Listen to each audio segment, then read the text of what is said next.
Hey everybody, Pete A. Turner, executive producer and host of The Break It Down Show. Today's guest is a guy named David Daniels, who is a nurse, and he's also an author. He wrote a book called Oh Nurse, and it chronicles his time as a nurse who works at the extremes. He's been a flight nurse, doing basically in-flight surgery to save lives. He's gone out on EMT trucks to the point of accidents to provide immediate care for people that have had problems.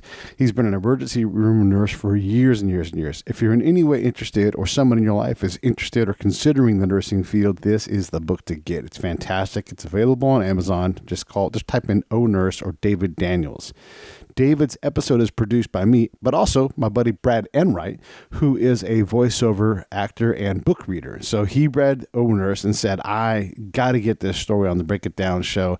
Let's tell David's story, because what he does is incredible, how he explains it.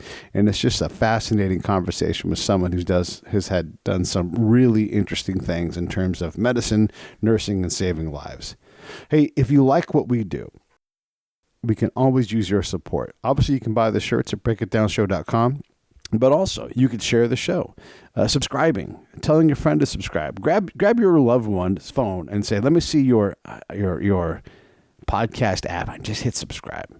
Rate, put 5 stars in there. These things help people find it. I don't know if you guys realize this, but once you get to a certain number of reviews and ratings on Apple Podcasts or Overcast or wherever it is that you listen, your show will always populate with new people. New people will discover it. That's how you help it. That's why we push so hard for this stuff, because getting to 1,200 reviews is an enormous barrier to get to. And to get there, that means people love your show. So if you love the show, subscribe, and that would be a big help.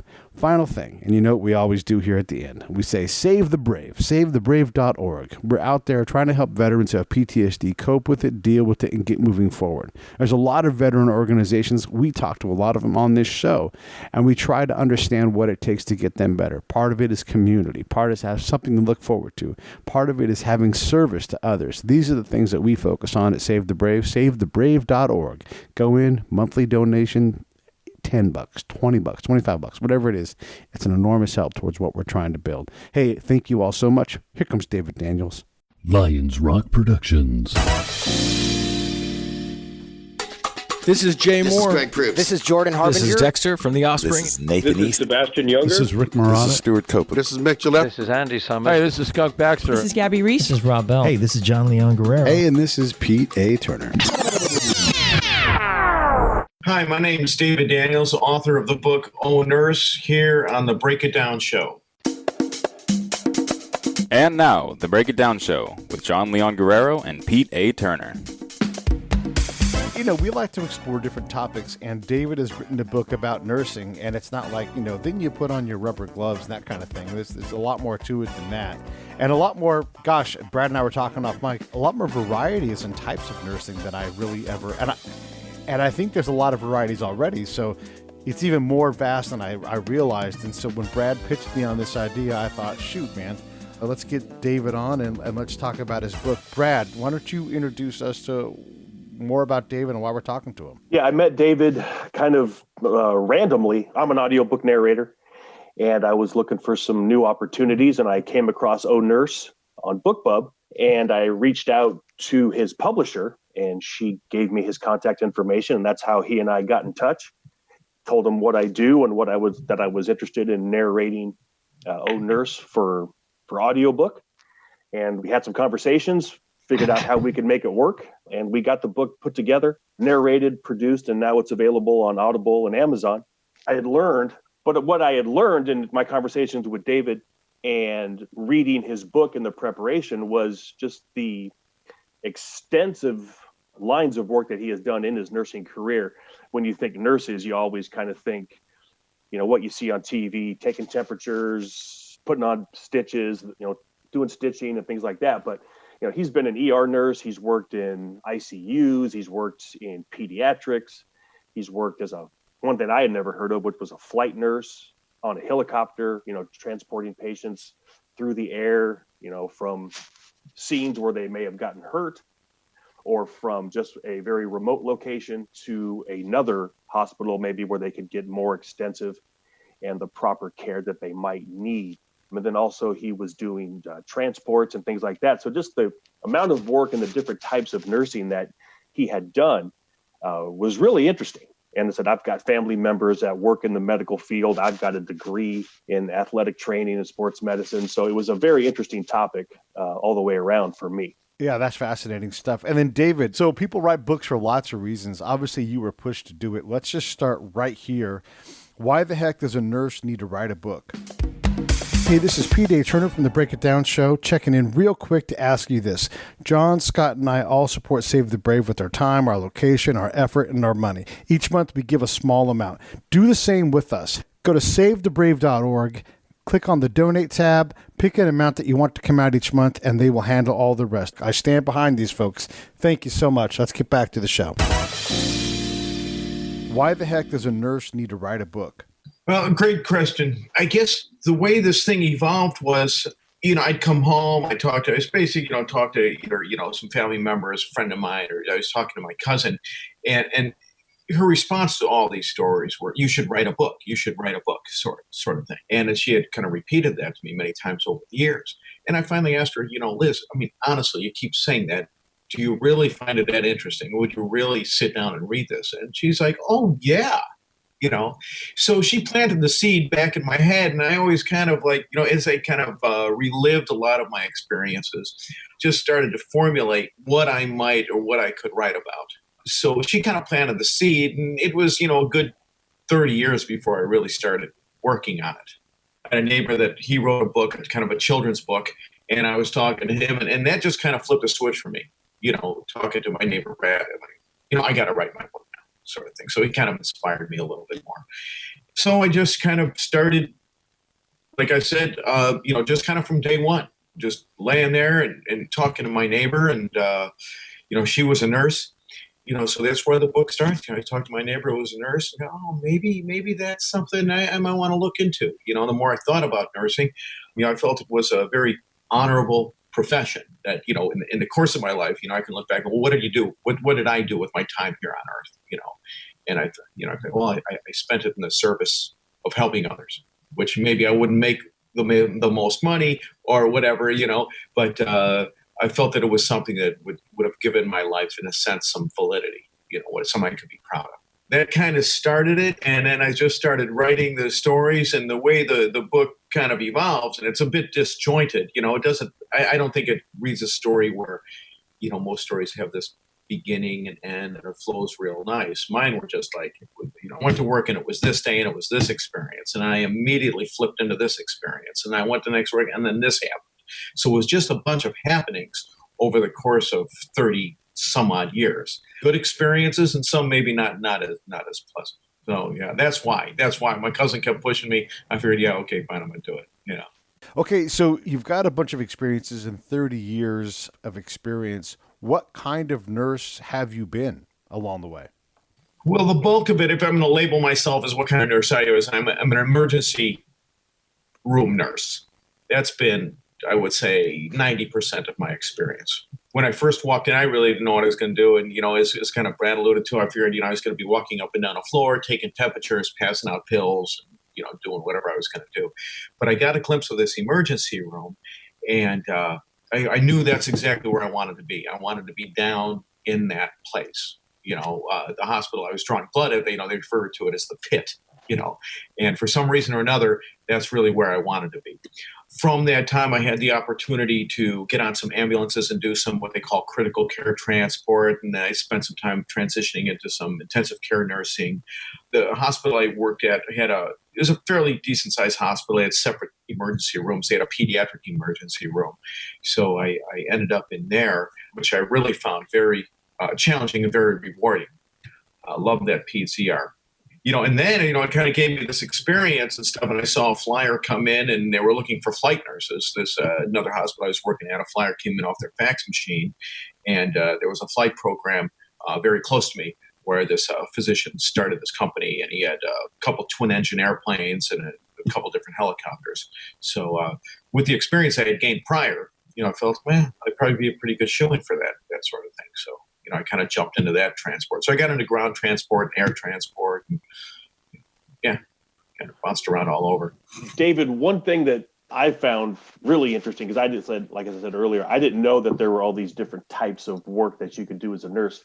I was really interested in the flight nursing, where you're up in the helicopter and you're moving these people from, accident sites to, treatment centers, or from, one treatment center, maybe in a rural community that couldn't provide the type of care that they needed. So you would get them on the helicopter or the plane and fly them somewhere else. And I know you just talked about that, but could you dive into that a little bit more? What exactly does that entail? Because I don't think a lot of people know that that's a type of work that nurses can do. Yeah. Well, the flight nursing, I would describe it as like the most demanding job that a nurse, or physician, anybody could have. Your knowledge has to be a very broad range, because, you can be called out where, say, you're delivering a baby or transporting a baby that's in some sort of distress, right? Mm-hmm. Or a preterm mother that's, has a high risk pregnancy, and you have to be prepared to take care of that mom, or, potentially that baby, or both. So, a lot of OB nursing you need to be aware of. Then there's the whole trauma. A lot of it is trauma. So as far as your trauma skills and intervention, those skills have to be sharp, and then anything else that goes along within that. So what it entails is, a background in intensive care nursing, because these patients can be all different lines going in their wrists, in their neck, in their heart, and you need to know how to manipulate and read those lines, hook them up to monitors, know what those numbers mean, and adjust medications accordingly. So you need that kind of background in science nursing there. Emergency room nursing, you need to recognize on all the potential traumas, and then the interventions there. So like if you've been working in an ER for 10 years and you've seen, these docs put in chest tubes for a guy with a collapsed lung, if you're paying attention, that's a skill you're going to have, because, mm-hmm. You're going to get a guy that maybe, has a chest injury, collapsed his lung, and the only thing you can do is, decompress that chest. So, there's that intervention. One of the classes they sent us to, I found was phenomenal, was called the Flight Nurse Advanced Trauma Course.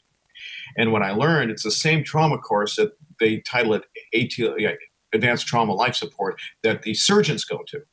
So, I found myself going to these classes that, a surgeon who's gone through medical school, has a number of years of residency, I'm attending the same course as he is. And from there, I got to learn.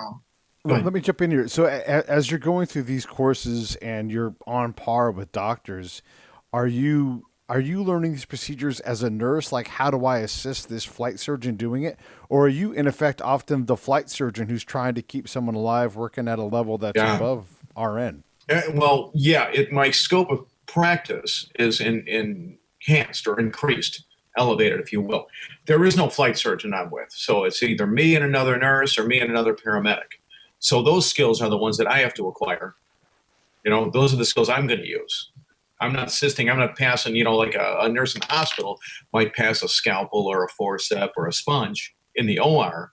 We land in a field and have to, do a cut down on this guy or something.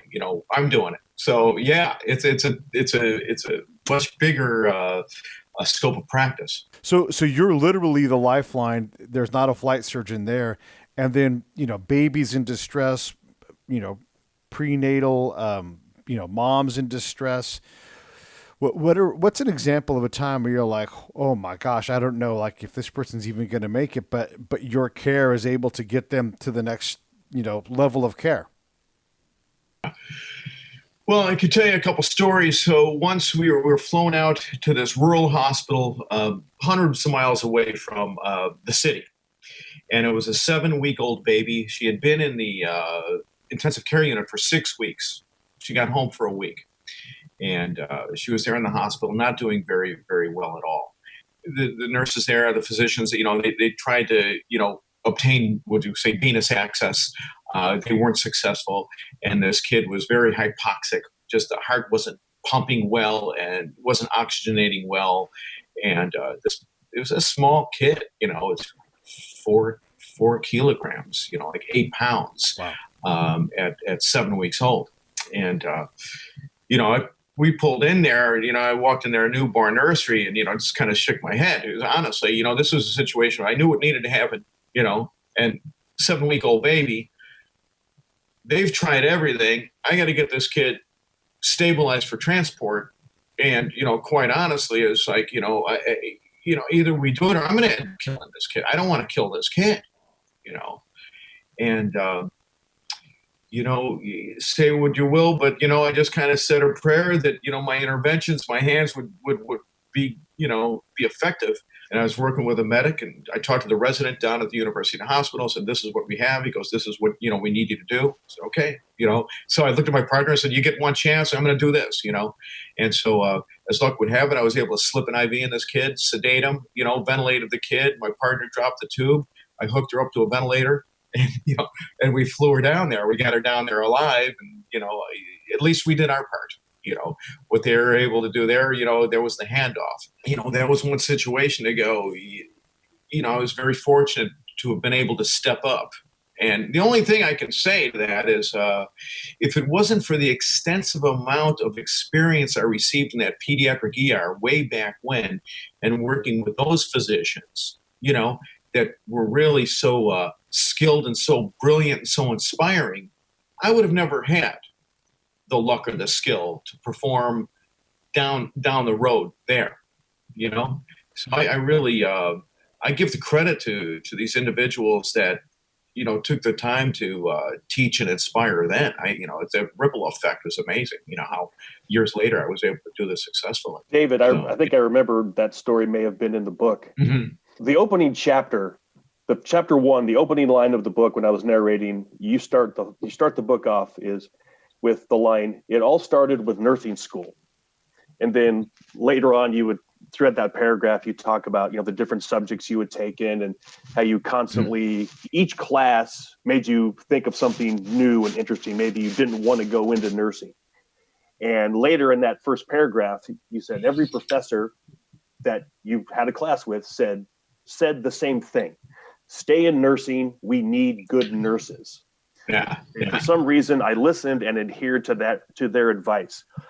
So what can you tell us about nursing school itself? And then, and you talked about just a second ago when you were finishing your story about the inspiration that you got from the doctors. What did nursing school, how did the training that you got there inspire you to get into that ER or take those other steps? And then what about your teachers or your professors and the doctors? I know you mentioned a number of doctors throughout the book that you still inspire you to this day. Can you talk on those two topics a little bit? Sure.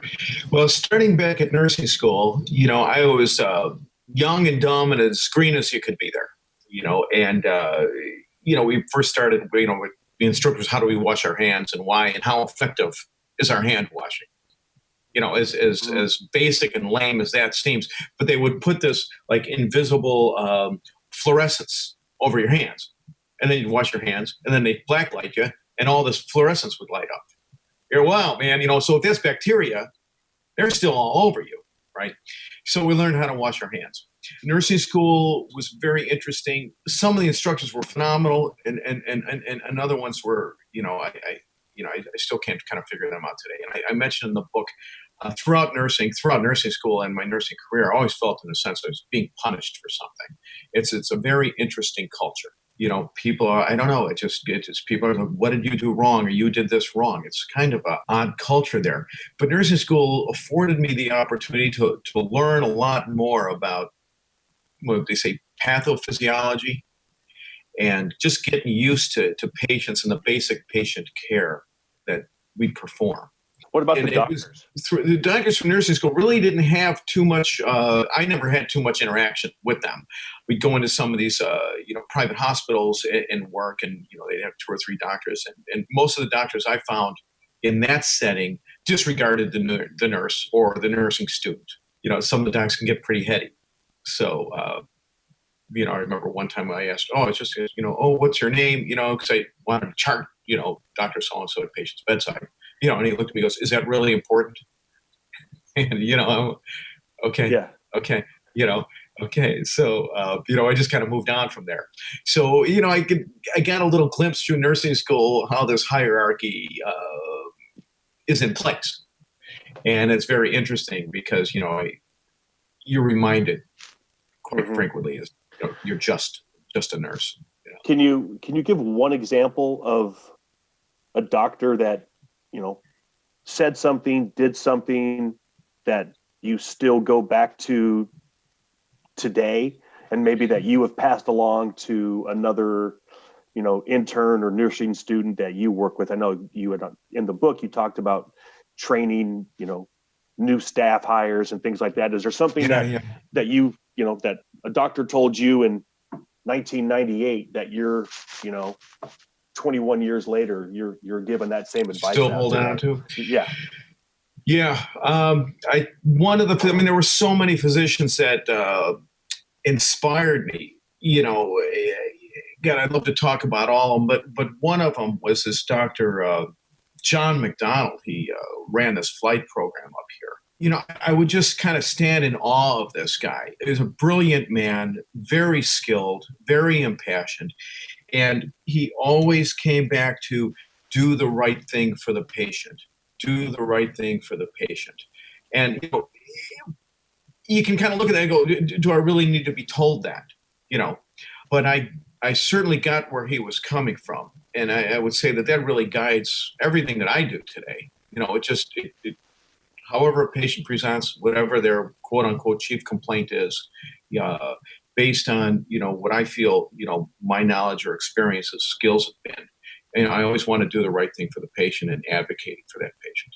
And sometimes, it's a challenge. It's a challenge. Not everybody holds on to that. No, you made that abundantly clear in the book, how you always put, the patient was always the priority. And sometimes, there are occasions in the book, colleagues maybe didn't have that same belief or that same prioritization of the patient over everything else.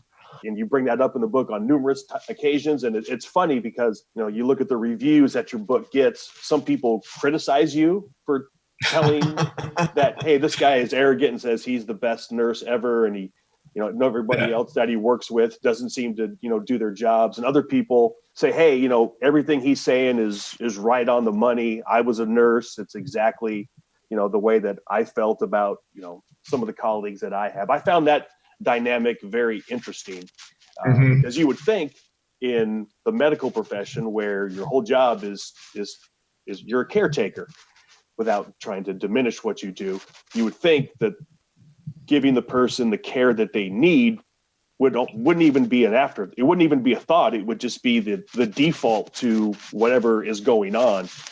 That's going to be the priority, to get that person the care they need, the treatment, get them into the room that they need to be in, or get to the doctor that they need to see. And reading the book and narrating the book, that always didn't, from your perspective, that didn't always happen. And that was, I found that very interesting. And some people were very critical of you of talking about that. And one thing that Pete and I were saying was, it's your book. You can kind of write whatever you want.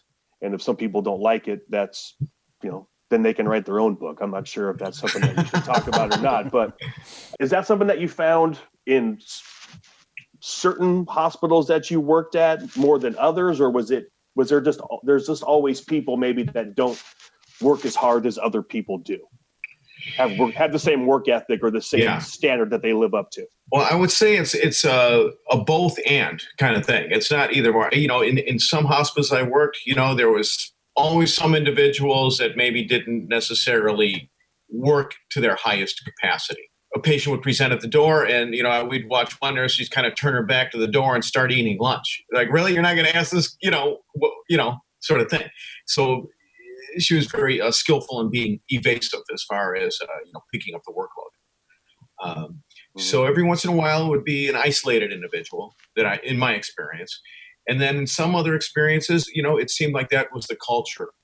It was the culture of the hospital. I wrote about the one place I went, and I said, I think the one thing that they had in common was they all hated patients. Charts would just stack up in the rack. They wouldn't bring anybody back. There were times I think there was 17 beds in that hospital, and there were times, and these are the guys that say, oh, he's the best, and he thinks he's the best and better than anybody else. No, I don't. I just want to do my job. I went to school. I wanted to be a nurse. I wanted to be an ER nurse. I got the job I wanted, and I want to do it. So I'd work in this one place. Sometimes I'd have 10 patients, and then the other 4 would each have 1 or 2. Like, well, how is this happening? But that is just what it is. So culturally, I have found some places where that just seemed like that was the norm. They didn't really care, didn't like the patients. And some, they got like little cliques going. And, if you weren't in that group or if you weren't tight with that group, it just created different dynamics, not necessarily very positive. What was it like? We often hear, a woman working in a man's world or women working in a man's world.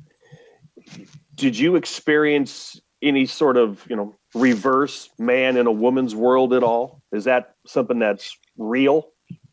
I think that it is. It's kind of worked in a couple different ways. With many of the physicians through the years, I have seen, where I was kind of held to a different place or related to differently. And some of the female nurses, he doesn't talk to me like that. So, I could see between some of the, the male physicians and myself, we had much more camaraderie than what they had with some of the other female nurses. So I kind of saw some of that.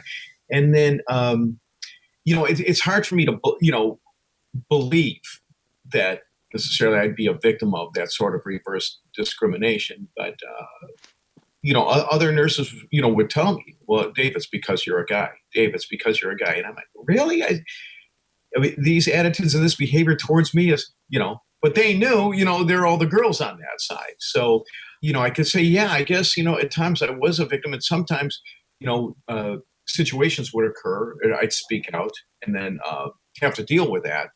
And I'm sure it had to be a gender thing, because, if a woman said the same thing I said to another woman, it would be one thing. Man saying it, it's different. It just came off different. How often do you find that you have to, when a patient comes into the ER or wherever you were working, how much care, are there times when you have to almost care for the family more than the actual patient? Where the family is maybe just distraught or just not handling it well, and the patient is okay, they're a little more calm, whatever the reason that they're in the hospital for. Do you find that sometimes you have to tend to the family a little bit more, or does it vary from patient to patient and family to family and situation to situation? Well, each situation is different, and there will be a variance, but across the board, what they'll tell you, and what people really should recognize is, you get a patient that's coming in, whatever it is, it's a heart attack or a broken bone or whatever that is, but all those other individuals, the mother, the father, the brother, the sister, they're your patients too. Baby comes in sick, but the parents are the patients also. So, that nursing care and the whole dynamic really is, you don't just have one. You have, if you're going to do this job, I think, the right way is you have to care and be considerate of all those individuals. That's their loved one. This is a stressful moment for all of them. So I think, the skilled nurse will recognize that and then, work accordingly. I had never thought about that. That not just the person in the bed is a patient. Everybody is your patient. Yeah. How much liberty will they give you depending on the situation? Yeah. Well, that's interesting. It's, it can vary between physician to physician, and it can vary in institutions. Doing flight nursing, basically, when we would arrive on scene or a flight crew would arrive on scene, I pretty much take over total care of that patient. We might, consult with a physician, like, this is what I'm seeing, this is what we're thinking, sort of thing. But oftentimes, you have, I would say, the freedom working under protocols and such to, make decisions and do things. I've worked where I first started out working at the county hospital. It was almost the expectation that that patient would be totally worked up before the doc even got to the bedside. So, if a guy came in with chest pain, I would have his IV, his labs would be sent, EKG would be done, chest X-ray done, all that stuff done. I'm on that, getting everything done really before the doc gets there. And if you were the nurse that were basically waiting for the physician to arrive, in a sense that was frowned upon, in the sense you're not doing the right job, sort of thing. You had a number of, like, you have a, when I was preparing the book, when I was narrating it, obviously it's a hospital, lots of fluids, lots of blood, things like that. Is there anything that, obviously you've come across just about everything. Is there anything that you still don't like to this day? You're like, oh, I have pumping stomachs or taking blood or stitches or whatever it is. Is there anything that you just don't like? I guess, like, we all have a food, like, some people don't like certain foods. Is there something that you just hate to do, but you have to do it because it's your job? Yeah. Yeah, so I'm transporting this lady in preterm labor. She's in preterm labor. She has this condition called polyhydramnios, which is what they call an abnormal proliferation of amniotic fluid. So her amniotic sac where the baby is in is just full of all this fluid, right? Mm-hmm. And, we're getting her down there, and, we got her in an ambulance. We're about maybe 10, 15 minutes away. And, she says she has to use the bathroom. Right. So we slip her this bedpan, and, when they say that, your antennas go up like, man, she could be delivering, it's kind of the same sensation, I guess. I've never given birth, but, they say, oh, having to bear down, feel like you're going to embalm, it kind of tells you the baby's coming. So we slip this bedpan under there, and, I'm getting a little nervous. Well, I better take a look. I don't want to see a baby's head coming out. Right. Well, at that time, the amniotic sac, it breaks. And this water is everywhere in this ambulance. It was literally like if you had 2 5-gallon bottles of Arrowhead water and just emptied it everywhere. And this fluid is swishing around, like a tsunami in the back of this ambulance. And it's getting all over my boots and my flight suit. I'm like, man, I'm not digging this at all, I remember that from the book. Yeah. I remember reading that. That was the one. That was the thing. It's like, I didn't like that so much, the vomit or blood or feces, whatever. I'll clean it up. I'll get over it. But like this, it's like wicking up my flight suit. I didn't like that too much. Yeah. That was the one part as a narrator, was some of these situations are a little bit tricky to try to figure out what's the tone. How do I narrate this in a way that it's still going to be entertaining, but we're still going to, convey the seriousness of the story. I remember reading that one in the book, and I'm like, okay, I'll have to kind of take a unique approach to the narration of this particular story, which there are a ton of them in the book that are, as you said, fluids, urine, vomit, all those things in there. So if you're a little bit weak at heart, you might want to skip a couple of those pages or read ahead or whatever it may be. But it said, it's part of what you do. One of the other parts that obviously you work in a hospital, and, sometimes the end isn't always what we want it to be. Some of the stories that you talked about in the book where the patients did die. How is that still hard to deal with on a day in and day out basis? Especially, I know you had some kids that died in the hospital, in the ER, or, en route somewhere. Talk about just, how do you get used to that? Do you get used to that? And how do you move on to the next one? Yeah, well, that's an interesting question. And I don't know if I have the best answer.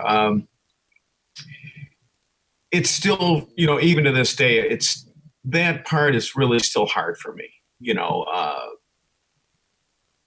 I don't know how to put a finger on it. It's not like, these guys are coming in and they're my loved ones. They're not my mother or father, aunt or brother or anything. They're not family. But, we're all brothers and sisters under the sun. I love being an ER nurse, and, I want to do the best job I can. And when patients present, in situations that are, emergent and life-threatening, I think anybody that really loves this job, you want to do the best, you want to correct whatever you can correct and get them back well again. And obviously that's just not going to happen all the time. I find it, it's sad, to me. I just, I kind of grieve those losses a little bit and always look back, like, is there anything, he could have done different? How do I move on? I don't know. I don't know how I've been able to move on, through the course of, the lifetime of my career. I think you just kind of get tough and move on and clean the bed and get ready for the next patient. Got it. It's kind of demanding. They want to become a nurse. Like, I've got to become a nurse, because you see it on TV, and there's doctors making out with nurses in the laundry room, and there's all this intrigue and drama. But like you're describing, you really have to clean up people's feces and their blood and their, they go septic, and you're cleaning wounds out. It can be nasty business, and you're bent over someone's bed all day. They smell terrible. Your back is killing you. I mean, talk about some of the realities for someone who's thinking, I want to become a nurse, and give us like the lowdown. What does it mean? Like, how do you know if you're 18 or 21 years old and you're trying to figure it out? What's your advice? Hey, this is Pete A. Turner from Lions Rock Productions. We create podcasts around here, and if you, your brand, or your company want to figure out how to do a podcast, just talk to me. I'll give you the advice on the right gear, the best plan, and show you how to take a podcast that makes sense for you, that's sustainable, that's scalable, and fun. Hit me up at pete@breakitdownshow.com. Let me help. I want to hear about it. How do you know if you're 18 or 21 years old and you're trying to figure it out? What's your advice? It's tough. It's like, well, get ready. We're all different. I think we all, deal with challenges and stressors in different ways, and if I'm going to get up on my soapbox, what I have seen, which I was like, anybody, if you got half a brain, anybody can get through nursing school and become get their RN license. All right. Not everyone is going to become a nurse.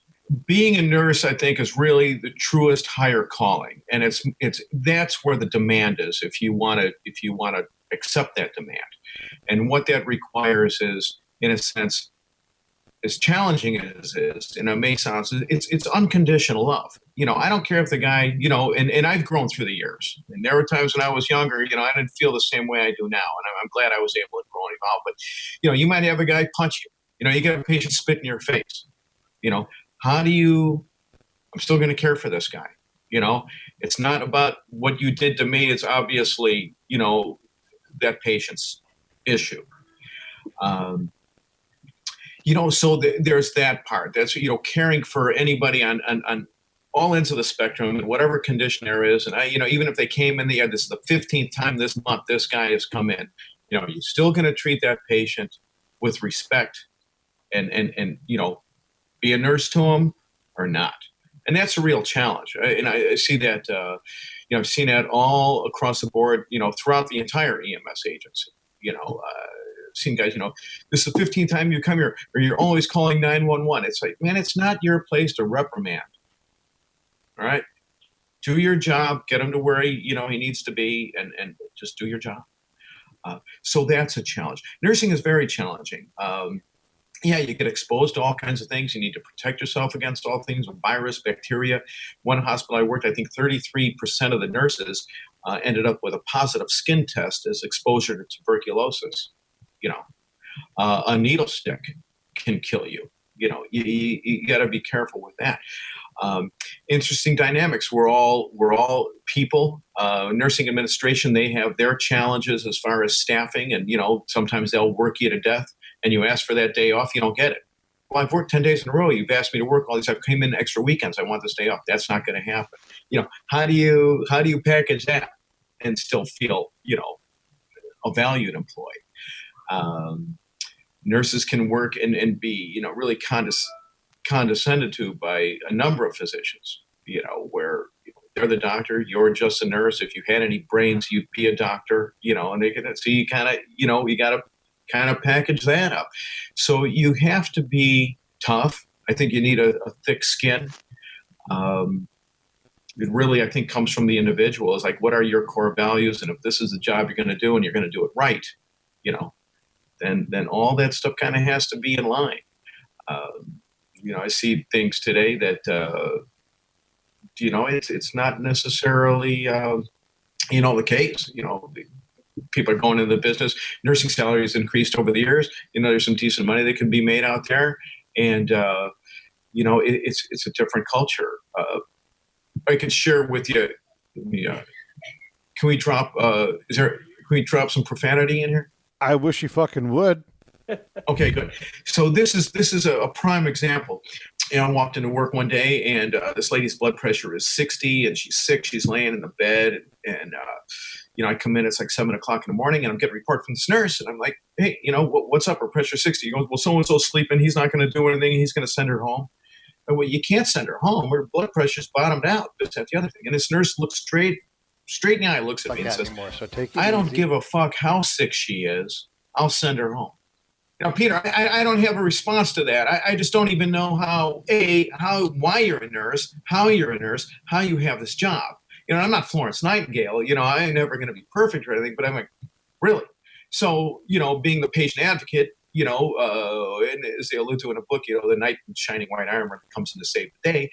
I call the doc, I get him up, I wake him up, I need you over here. Next thing you know, she's getting big lines, getting fluids, getting medications, vasopressors. We got her pressure back up, and transfer her to a hospital with a higher level of care. Why it took 4 hours to get there, why that nurse didn't advocate, I can't speak to. Right. But those are some of the challenges. So what do I have to say? I guess if you're not going to do this job right, if you're not going to be a nurse, if you don't want to get on this team, go do something else. Yeah, fair enough. I mean, I know that when I'm there at the hospital, I'm pretty proactive, whether I'm, there visiting someone else or I need care. And I can be a bit of a jerk, but I can't stand just sitting there and then I see folks not doing their job. And I'm like, well, at least explain to me, like, hey, we're busy. We'll be back in like 20 minutes or something. Like, people just literally, it's almost as if you're in prison. Like you don't have any say. And I'm like, I'm just going to get up and walk out of here. Oh, well, you can't. I can't. Yeah. Watch me. Yeah, right. Exactly. I mean, it is that, like, look, everybody, like, I know that there's care and people care for your well-being, but they actually have to act like they care, like they're really present and like, hey, this is going on outside of this. You're not, because I don't know. Like, if I need to sit there and chill for 2 hours, then say, why don't you chill for 2 hours? Maybe call a friend on the phone. Everything's under control. Whatever it's going to be. Give me something to work with. Yeah. No, the communication is key, and I think that's all what we want. And you can put out a lot of little fires just for that. It's all it takes. Go in the room, pop your head in the room, go, look, we got this going on. It's going to get back to you in just a few minutes. Or it's going to be a little while, whatever. The CT scan, they're reformatting it or something, and then, most people are like, okay, all right, great. Thank you. When you don't get that, those frustrations. Yeah. Yeah, it is frustrating. Hey, so tell us what's next for you, man. You've got the book out, you're pushing it. What's going on? What are you going to do next? I'm trying to think. I turned 62 in last summer, and the Social Security, I got my notification saying, hey, in about 3 years I can start collecting benefits. So I'm doing the math, going, hey, maybe I can retire. Maybe I can, if I can swing this, pay off a little bit of this. Maybe I can just kind of end it. So that was kind of neat. And then, then there was part of me was like, well, wait a minute, I don't know if I could do this for 3 more years, And then I started thinking, God, I don't know if I really want to stop doing this. Even with its challenges and frustrations and getting up early and going to work, I think what I've come to really accept is I love what I do. I just love what I do. There's days it's not easy, and I got to deal with some stuff, but I love what I do. I don't know what I'm going to do if I retire. There's a junior college down the road, and I've met with a number of the nursing instructors, and then it seems like there could be an avenue where I can do some instruction and teaching. So, I might go knock on their door and see if there's a spot for me there where I can kind of, hopefully, give back and inspire, the next generation of students coming up, hopefully lift them up and do some stuff. So I'm going to start to look in that. So, maybe education's going to be the next door for me. That's the one thing, like David said, he loves what he does, or what he loves being a nurse. That's the one thing that I think I definitely picked up on reading the book, preparing the narration, then actually going through the narration, reading the book out loud, hearing it, was the passion that he has for it, and the compassion he has for not only the patients, but as you said, the family members are his patients too. And there are a number of examples in the book where he talks about the patients he gave one guy a shave and washed his face and brushed his teeth. So when his family came to visit him, he looked clean. He didn't look like he had been in the ER for, 3 days or whatever it was. So he definitely has the passion and the compassion to make everybody as comfortable as possible in a situation that none of us want to be in. And I think his love for his job definitely comes through in the book. And if anyone that does read it, I think they will pick up on that. And that will more than outweigh any of those critics out there that say that he's arrogant or whatever it may be, that he's the best at his job. Well, in some cases, I really think he is, because he does have that compassion. He does have that energy and that love for the work. And again, like we were saying earlier, you wrote the book. You get to be the guy, like that gets to be your book. And if someone wants to complain, they should write their goddamn book, Like, go put your 30 years of hard work into a sensible story, put your money forward, or even better, sell your book to somebody else and then say what you want to say. That's the thing. And then anybody who does want to get this book and want to understand nursing more from a practical level, from all these different jobs, go to Amazon and it's called Oh Nurse, and David Daniels, super easy to find. The link will be in the show notes. But you know the deal with this. Go to Amazon, buy it, 5-star rating, give a short review. It will literally take you less than 30 seconds to do that. And that's how you help people find the book. David, is this a good book for a young person who is thinking about becoming a nurse, or a parent who's trying to be a good guide to their kid on how to do this, or is this a field for them? I would say, I think so. Everyone's walk through that career, just like, their whole life is going to be different. This was my experience. I've worked in a number of hospitals and a number of different facets in nursing. And, what I shared was, these years of experience. This is what I've seen. This is what I've done. This is what I've experienced. So I think those that are thinking about nursing, well, it's worth taking a look at, just to get an idea of what you may be stepping into and what your challenges could be. I think it's a great book for student nurses. Like you want to be a nurse and you're in the middle of this. Well, okay, here, before you put your boots on, take a look at this. I think it's a great book for medical students, and anybody there. And the reason that I say that is, as these paths kind of diverge, medicine and nursing, they come together at the bedside. We all work in the same house, if you will. And, I think it kind of opens our eyes as, well, what is that nurse that's there, 8 or 12 hours a day, with 3 or 4 or 8 patients? What are they doing? Mm-hmm. What are the demands on them? And how can we cohesively, work together to make it better for everybody? What I found is so ironic is, nurses pride themselves on the great care they give their patients. And physicians certainly pride themselves on how they practice their medicine and do the right thing. And everyone has this umbrella. You have the slogans at these hospitals. Great medicine, great people. The people in our community get the highest level of care. Everyone kind of pushes that stuff out, right? It's a badge of merit, if you will. Well, what I mean is, perhaps we should extend that same level of care to each other. Does that make sense? If we're treating all these patients and their families so well, why aren't we treating each other so well? And I think that I've seen this, that same level, that's something that maybe a glimpse can be gained and thought about there. So, I think the book can kind of reach, a wide variety of people, in the medical and the nursing field and the EMS field, and then, maybe those individuals that, just like, stories about hospitals and stuff, they might get a kick out of reading some of this stuff. Yeah. Well, listen, man, I appreciate you coming on. We're coming up on the limit of our time here. But if no one else tells you, just for being a nurse, man, God bless you, because it's such an important thing to do for people, for humanity. It's great to know that you're out there contributing, trying to give us all a guide on how to, how to do it better, what it takes. I mean, all of this stuff. It's fantastic to know that you're out there and you're doing more than contributing. You're really helping to build a community around what you all do. And I appreciate the heck out of you for doing it.